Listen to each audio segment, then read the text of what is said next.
Bonjour à toutes, bonjour à tous. Aujourd'hui, étape totalement inédite. Inédite aux Eaux de Beauval, le plus beau zoo du monde. Symbole de protection environnementale et des animaux, le coq vert bien évidemment pour le climat, le tourisme, mais surtout un bel exemple de réussite entrepreneuriale, une histoire familiale. Et bien maintenant, eux ils le savent et c'est le moment instant création.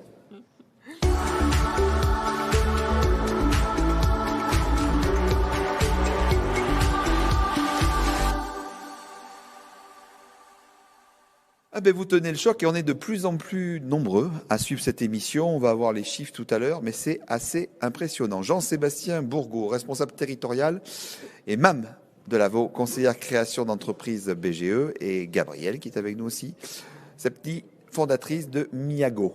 Miago 3D, exactement. Miago 3D, entreprise innovante qui apporte des solutions par la conception et l'impression 3D, comme le nom le dit, de pièces, des prototypes, des pièces de réparation, des pièces personnalisées. Ma première question est pour vous. Mettez-vous comme ça, prêt à répondre, voilà, très sérieuse, etc., etc. Comment vous est venue en fait l'idée tout simplement de créer cette entreprise autour de l'impression 3D ? En fait, tout ça, c'est l'histoire d'une aventure. Donc moi, je suis du domaine de la biologie et je me suis intéressée fortement à tout ce qui était conception et impression 3D. Mon objectif, voilà, c'était de faire partager ma passion. Donc j'ai commencé par fabriquer des pièces pour moi-même, parce qu'imaginez bien quand même à partir d'une idée, parce qu'il sortit de votre imagination, vous pouvez fabriquer et concevoir une pièce que vous pouvez tenir dans vos mains. Donc c'était juste merveilleux et ça ouvrait le champ des possibles. Donc j'ai été sollicitée de la part de la famille, des amis et même de l'entreprise où travaille mon mari. Et c'est de là qu'est partie l'idée de créer cette entreprise. Après, bien sûr, j'ai été accompagnée, notamment par le réseau Entreprendre. J'ai été soutenue par BPI France. Et puis tout ça, c'est une histoire de rencontre finalement, oui. Parce que j'ai rencontré aussi Jean-Sébastien. Exactement. Nous, on s'est rencontrés il y a 10 ans.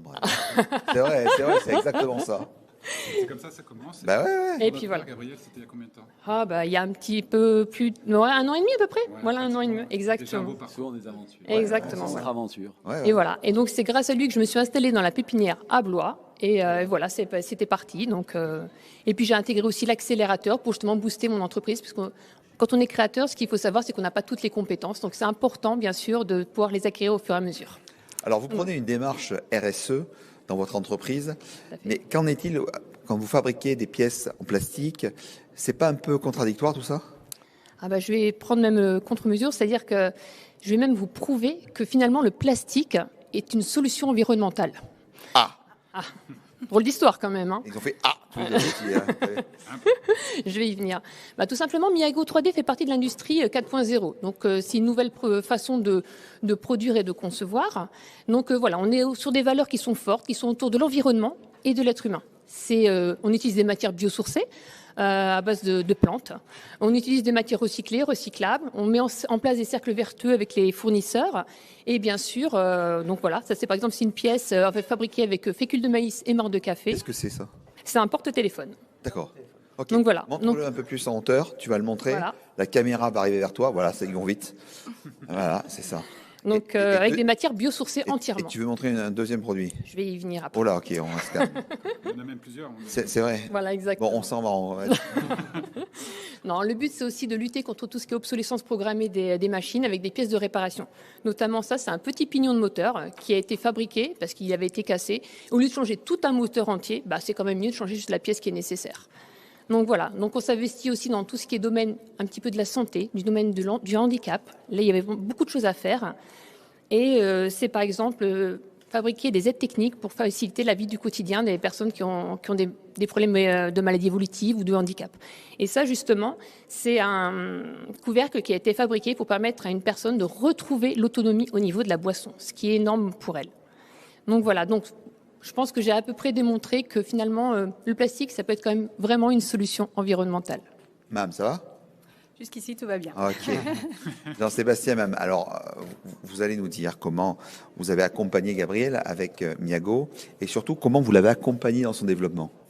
En fait, accompagner Gabriel, c'est du coup accompagner... Tu parles juste en face du micro parce que... C'est accompagner Voilà, merci. une chef d'entreprise, une chef d'entreprise qui en plus est devenue une ambassadrice au niveau du quartier, puisque Gabrielle, en fait, elle est pleine de bonnes intentions. D'une part, elle sait s'entourer des bonnes personnes, mais elle devient une bonne personne qui entoure et qui conseille au niveau du quartier, puisqu'elle est ambassadrice du quartier, donc à côté de Bégon, au niveau du lab où elle est installée.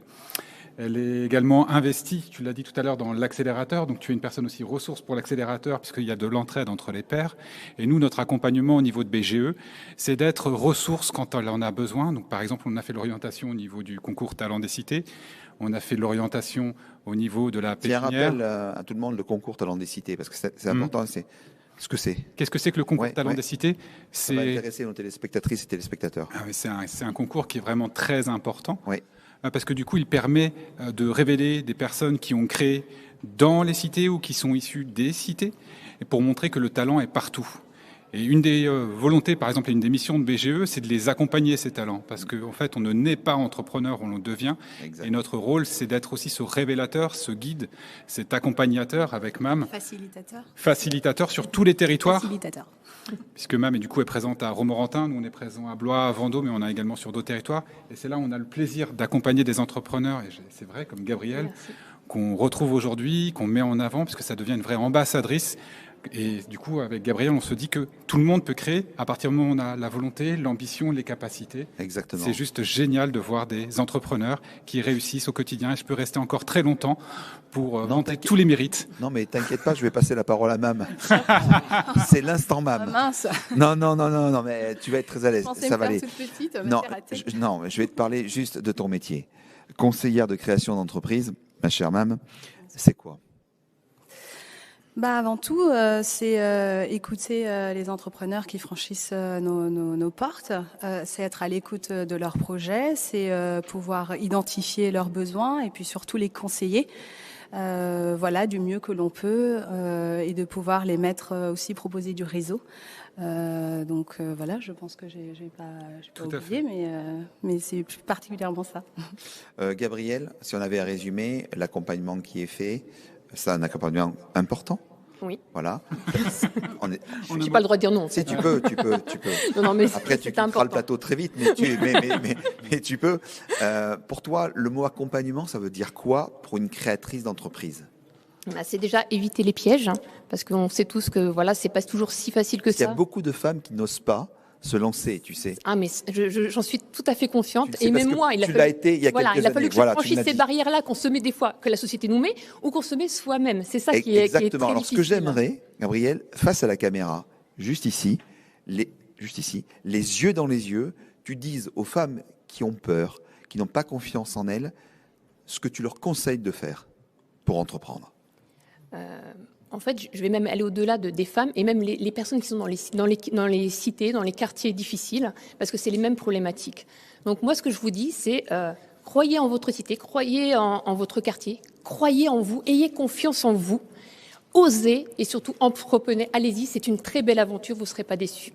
Merci infiniment tous les trois. Maintenant, on sait tout sur la création d'entreprise et l'accompagnement. Merci à vous. Merci beaucoup. Merci. Au revoir. Ça fait du bien, hein ?